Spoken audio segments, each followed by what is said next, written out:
I read the only Fallout comic ever made, so you don't have to. So let's take a quick break from wandering the wasteland, pull up our handy-dandy Pip-Boy 3000, and pop in this holotape real quick. In this video, we'll be providing you with a recap of the comic's story, connections to the game and the wider lore, as well as some behind-the-scenes info, and our own personal thoughts on this single issue. I think it's nuts that there's only one Fallout comic. Only one. Like, I'm not the biggest Fallout fan in the world. I've never played any of the games, but it feels like it's more culturally important than just one comic book. Yeah, agreed. What the fuck are you thinking, Todd? Anyways, without further ado, let's recap the story. So, this is a prequel comic to the Fallout New Vegas video game. It was released in 2010 within the collector's edition of the game, along with a set of Caravan playing cards, the Lucky 38 Platinum chip, which is essentially just a paperweight, some themed poker chips, a behind-the-scenes making-of DVD, and of course, the game itself. The comic was originally only available in hardcover, but was released digitally about a year later. And after a quick peruse through eBay, it seems the hardcover edition is going for about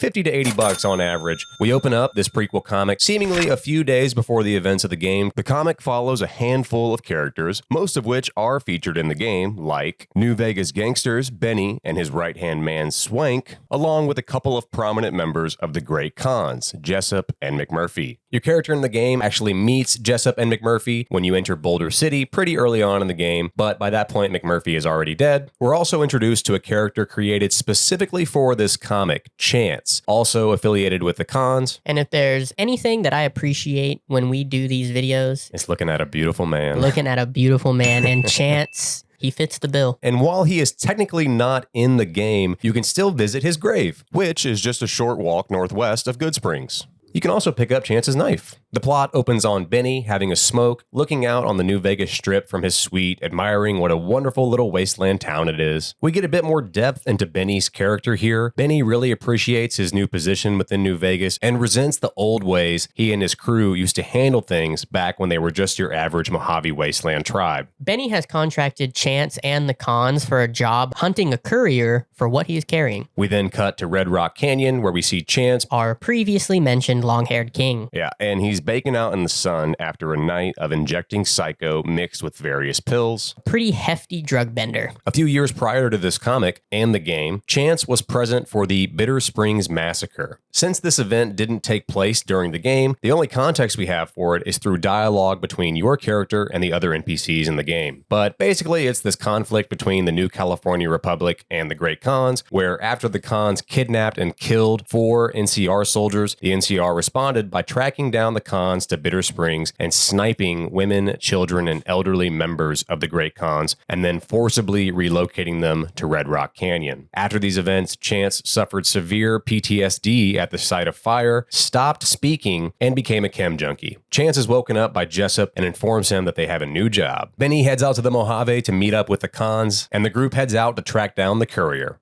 Chance, being a junkie, is showing obvious signs of withdrawal, and the sight of Benny's lighter begins to make Chance nervous, as fire is one of his triggers. The Khans convince Benny that Chance is fine and they'll look out for him. Now, Ty, I'm loving this story recap so far, but don't you have something that you want to tell the people at home real quick? There's something I want you guys at home to do for me, and that's like this video. Sounds easy enough. Super easy, but after you like the video, I want you to press the subscribe button. Yeah, do it now and save yourself the time later. Okay. Where were we? They come across a small village burned to the ground and a corpse. It is assumed that someone set him on fire and watched him burn. The group quickly figures out that they've stumbled upon a fiend encampment, and their massive bonfire sets Chance off. And he heads into the flames to attack the fiends alone. Yeah, he just goes full Rambo on these fiends. He fucks them up. Yeah, it's pretty brutal. He fucks them up pretty bad. There's a few pages of some really solid action in here. Chance just taking dudes out left and right. The rest of the Khans plus Benny jump into the fight as well, and the situation turns into yet another massacre. The fight ends with Chance absolutely wrecking a fiend with a flamethrower, pouncing out of the fire to turn the flamethrower back on its user, burning the guy's face off. It's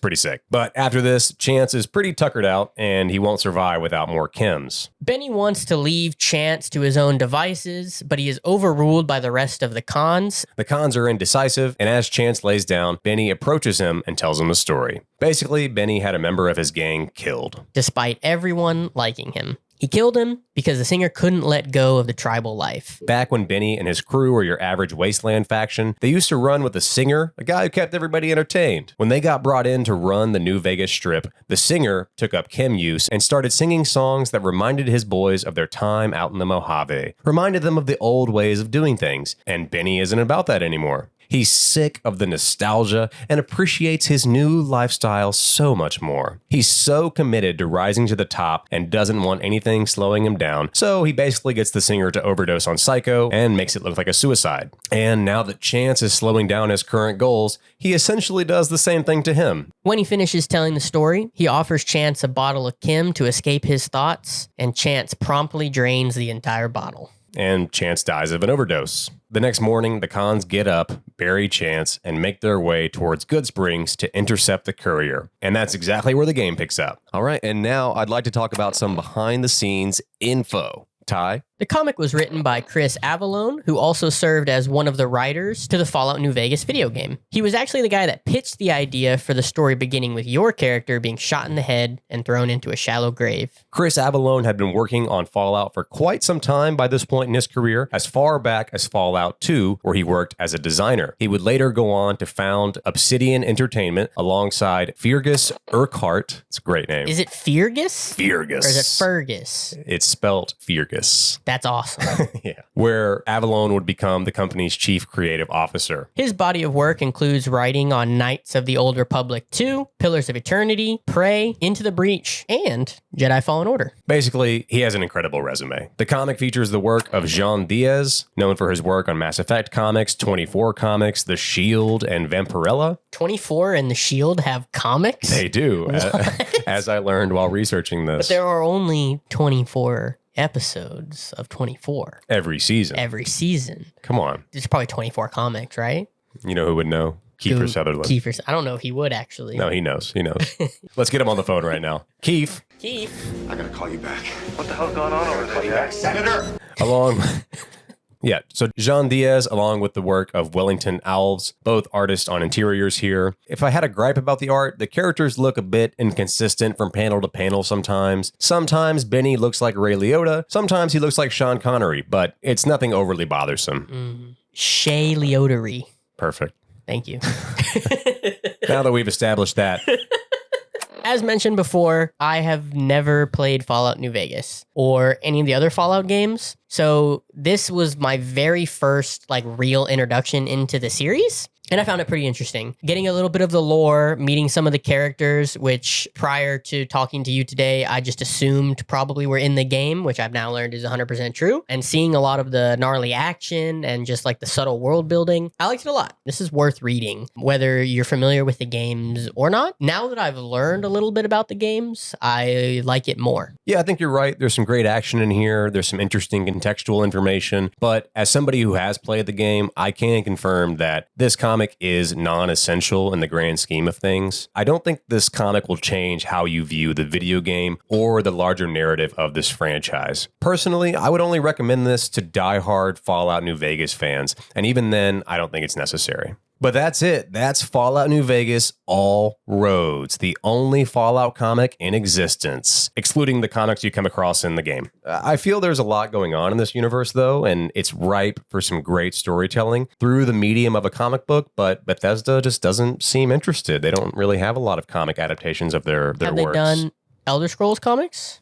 Not a one, huh? Nope. But oh well, this will have to do. That's going to do it for this video. We appreciate you stopping by and watching us talk about the only Fallout comic ever.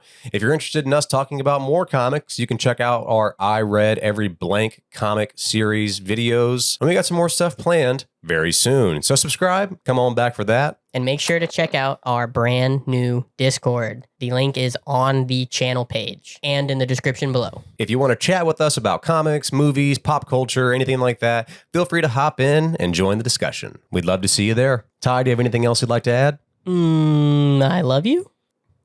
I'm so bad at this. I can never think of something good. Why? It's easy for me. All I have to say is I love you. Yeah, you already have a catchphrase. I don't. But I get to come up with fun ways to say, a little oomph into it. Or I did Te amo mi amigo that one time. Yeah. I had plans to do it in French, but I forgot. I think it's je t'aime, but I couldn't remember, so I didn't want to Je say t'aime. I didn't want to say it and be wrong, so I abandoned it. Oh. But we'll come back to it later. Yeah, maybe one day I'll get a catchphrase that's as interchangeable as I love you. That'd be nice. Goodbye, everyone.